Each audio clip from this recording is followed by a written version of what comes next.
नमस्कार दोस्तों। हम लोग आज संसद का पूरा चैप्टर पढ़ेंगे। ठीक है, तो हम लोग को चीज़ों को समझना है।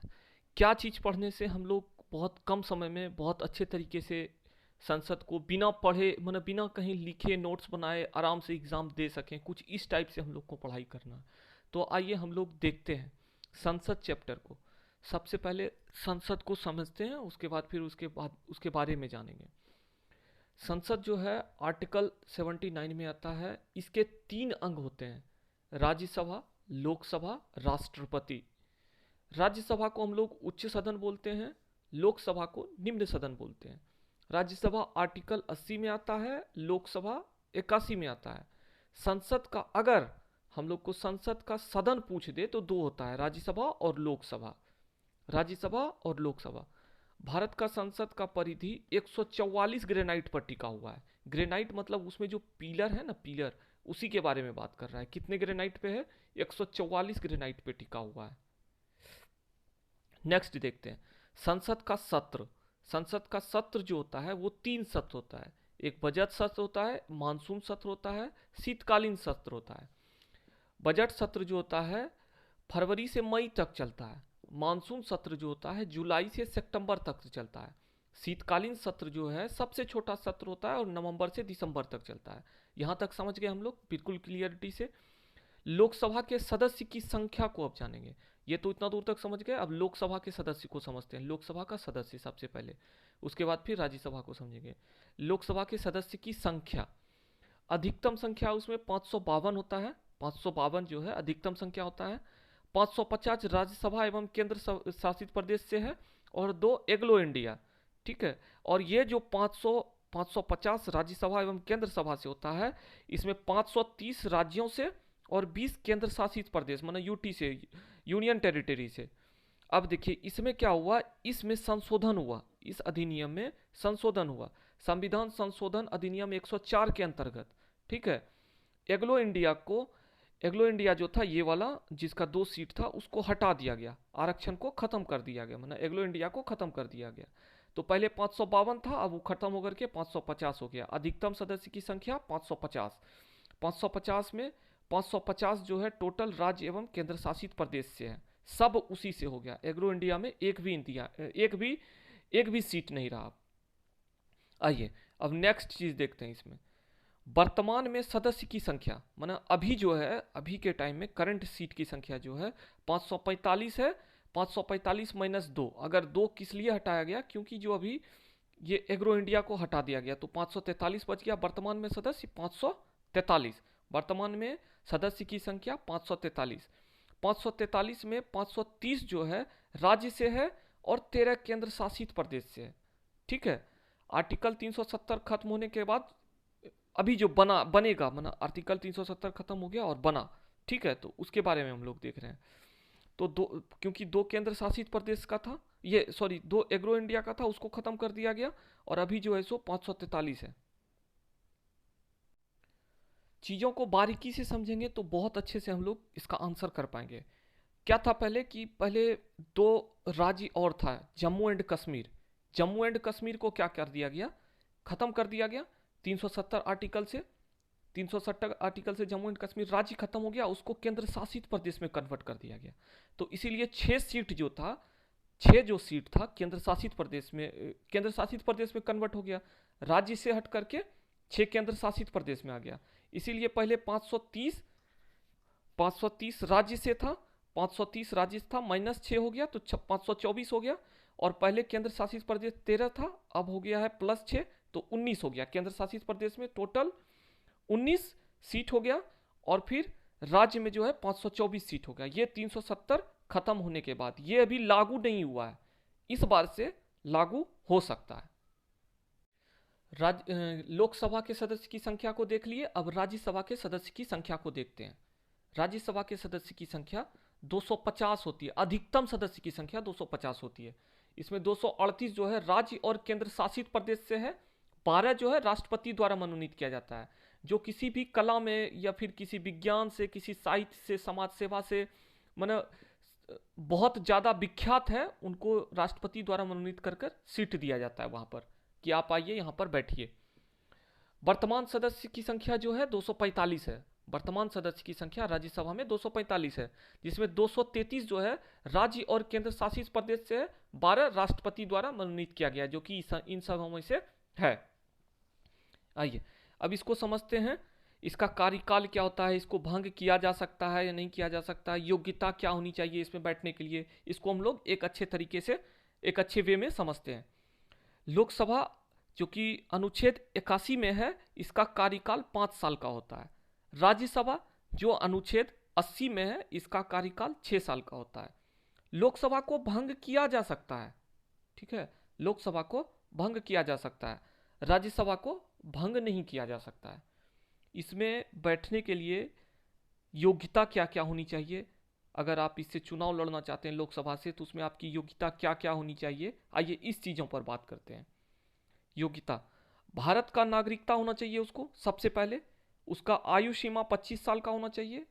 तीसरा होना चाहिए भारत सरकार के किसी भी लाभ के पद पर ना हो, सरकारी नौकरी में ना हो, ऐसा कुछ मन जो भी सरकारी पद पे होता है उस पे नहीं होना चाहिए, सरकार का किसी भी लाभदायक पद पे उसको नहीं रहना चाहिए। प्लस पागल नहीं होना चाहिए, दिवालिया ना होना चाहिए। सेम चीज इसमें देखते हैं राज्यसभा में।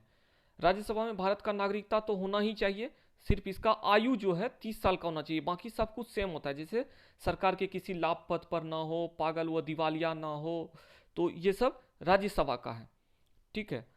अब एक चीज बहुत इंपॉर्टेंट चीज ये होता है कि लोकसभा में जो सीट पर बैठता है, मतलब जो भी नेता होता है या फिर जिसको हम लोग जगह देते हैं, वो जनता का सदन होता है, इसीलिए हम लोग इसको जनता का सदन बोलते हैं। जनता का सदन, लोकसभा को जनता का सदन बोला जाता है।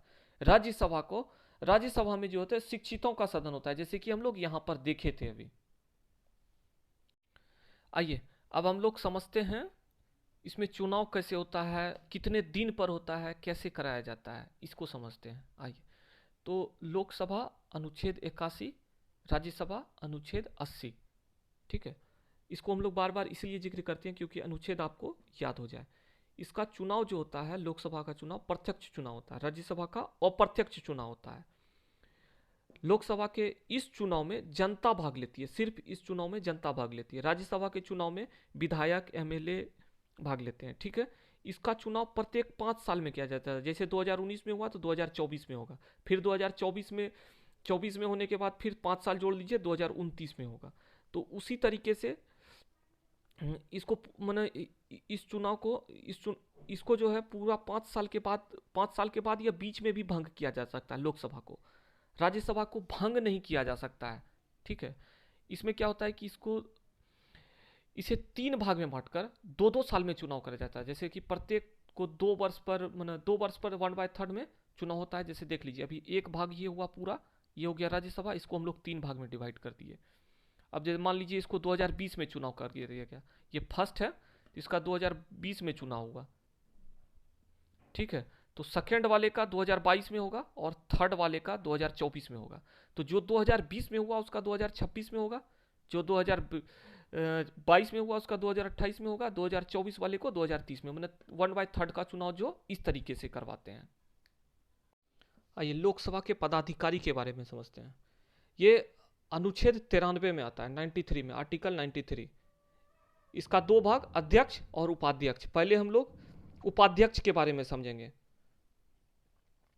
उपाध्यक्ष जो होता है अस्थायी अध्यक्ष होता है, ठीक है। उपाध्यक्ष जो होता है ये अस्थायी अध्यक्ष होता है, इसे राष्ट्रपति नियुक्त करता है, मतलब उपाध्यक्ष जो होता है इसको राष्ट्रपति नियुक्त करता है, ठीक है। इसका काम लोकसभा के नए सदस्य को शपथ दिलाने का होता है। उपाध्यक्ष का काम जो होता है, लोकसभा में कोई भी नया सदस्य आएगा तो उसको जो है शपथ दिलाने का काम होता है। वर्तमान में जो है वीरेंद्र कुमार थे जो कि 70वां उपाध्यक्ष थे। अब देखते हैं अध्यक्ष के बारे में। अध्यक्ष जो स्पीकर है, लोकसभा के अध्यक्ष का चुनाव लोकसभा के सदस्य के द्वारा होता है, ठीक है। इसका जो अध्यक्ष का चुनाव होता है, इसका जितना सदस्य है उन लोगों के द्वारा किया जाता है। लोकसभा के अध्यक्ष के रूप में इन्हें अलग से शपथ नहीं लेना पड़ता है, जैसे कि अभी सभी सदस्य का साथ में शपथ लिया, तो उसी के साथ में जो शपथ होता है जितना भी सदस्य था, मतलब लोकसभा में जितना 500 अभी करंट में जी बताए थे हम आपको 545 सीट पे हुआ था, तो उसके साथ में जो हुआ है उसी टाइम उसको अध्यक्ष का शपथ उसी टाइम ले लिया जाता है, फिर अलग से उसको लोकसभा का अध्यक्ष बनाया जाता है, तो उसको शपथ नहीं लिया जाता है। ठीक है। अध्यक्ष अपना त्यागपत्र, मतलब ये जो अपना त्यागपत्र होता है वो उपाध्यक्ष को देगा, मतलब ये अध्यक्ष जो है इसको देगा और ये इसको देगा। आइए लोकसभा के अध्यक्ष के कार्य और उनके अधिकार के बारे में समझते हैं। लोकसभा के सभी कार्य का सही रूप से संचालन करना और नियंत्रण करना, लोकसभा का सभी कार्य जितना भी होता है सबका सही रूप से संचालन अध्यक्ष ही देखता है। ठीक है। लोकसभा का अध्यक्ष ही संयुक्त अधिवेशन की अध्यक्षता करती है, मतलब इसका जो अधिवेशन होता है संयुक्त अधिवेशन, दोनों मतलब राज्यसभा और लोकसभा दोनों जब बैठता है तो उसमें जो है लोकसभा का अध्यक्ष ही उसका संयुक्त अधिवेशन को देखता है। जब किसी विधेयक पर निर्णय ना निकल पा रहा हो तो लोकसभा का अध्यक्ष निर्णायक मत से दे सकता है, मतलब कुछ भी ऐसा बिल फंस गया है जिसका कि निर्णय नहीं निकल पा रहा है तो उसका निर्णायक मत देख करके उसका जो है निर्णय दे सकता है। धन विधेयक का निर्धारण लोकसभा के अध्यक्ष करता है, लोकसभा का अध्यक्ष जो है धन विधेयक का निर्धारण करता है। अगर लोकसभा का कोई भी अध्यक्ष 60 दिन तक बिना अनुमति लिए संसद के अधिवेशन से अनुपस्थित रहता है तो उसकी सदस्यता को समाप्त किया जा सकता है। कोई भी अध्यक्ष हो अगर 60 दिन तक किसी भी अधिवेशन में अनुपस्थित नहीं होता है तो उसका अध्यक्षता को रद्द कर दिया जाता है। सबसे पहले लोकसभा अध्यक्ष थे गणेश वासुदेव मावलंकर, और सबसे पहले महिला अध्यक्ष जो थी मीरा कुमार था। ठीक है, मीरा कुमारी नहीं है, मीरा कुमार है, याद रखिएगा। ठीक है।